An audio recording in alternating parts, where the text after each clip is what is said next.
ভাঙড় থেকে আইএসএফ এর নামক শেকড় উপড়ে ফেলার হুঁশিয়ারি শওকত মোল্লার। ঘটনার সূত্রপাত গত 3 দিন আগে ভাঙড় মেলা মাঠে ইফতার মজলিসে যোগ দেওয়ার পথে তৃণমূলের এক পঞ্চায়েত সদস্য আইএসএফ কর্মীদের হাতে আক্রান্ত হন। আজ ক্যানিংয়ের পূর্ব বিধায়ক ও ভাঙড়ের পর্যবেক্ষক শওকত মোল্লা আহত পঞ্চায়েত সদস্যের বাড়িতে যান।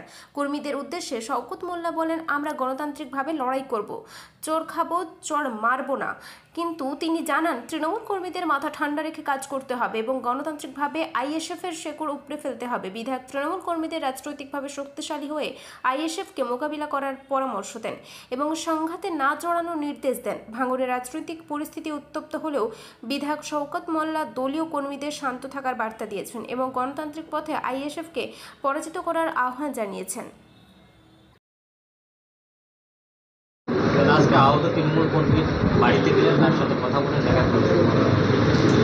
দেখুন, গত 3 দিন আগের যে আমাদের ইফতারের মজলিস ছিল, যখন ইফতার করতে আসছিল তখন এই আইএসএফ আশ্রিত সমাজ বিরোধীরা তারা আমাদের ওই এলাকার নেতা তৃণমূল কংগ্রেসের এবং তার ওয়াইফ আইজেল মোল্লা, তার ওয়াইফ পঞ্চায়েতের সদস্য, তার উপরে আক্রমণ করে গুলি বোমা বন্দুক নিয়ে। তার একটা চোখ এখনও পর্যন্ত দেখা পাচ্ছে না। কয়েকদিন হসপিটালে থাকার পর সে বাড়ি ফিরেছে। তাকে আজকে দেখতে গেলাম, প্রায় কয়েক হাজার মানুষ এখানে উপস্থিত ছিল। আমরা এই পরিবারের পাশে আছি। আপনি বক্তব্য রাখতে গিয়ে বললেন যে 1 বছর আমাদের মাথা ঠান্ডা করে থাকতে হবে, কর্মীদের বলবো যে আপনারা মার খাবেন, পাল্টা মারবেন না। কি বলবেন? এটা আমরা আমাদের পরিষ্কার কথা যে 2024 আমরা শান্তিপূর্ণভাবে ভাঙড়ে ইলেকশন করেছি, তাতে আমরা 87,000 ভোটে জয়লাভ করেছি।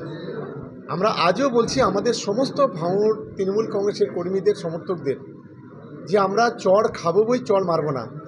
গণতান্ত্রিকভাবে এখানে আইএসএফের শেকড় উপড়ে দেবো, সেই মানসিকতা নিয়ে সকলকে কাজ করতে হবে। কোনো রকম অশান্তি, অরাজকতা, বিশৃঙ্খলার মধ্যে তৃণমূল কংগ্রেসের কর্মীদের না যাওয়ার জন্য আমি আবেদন করব।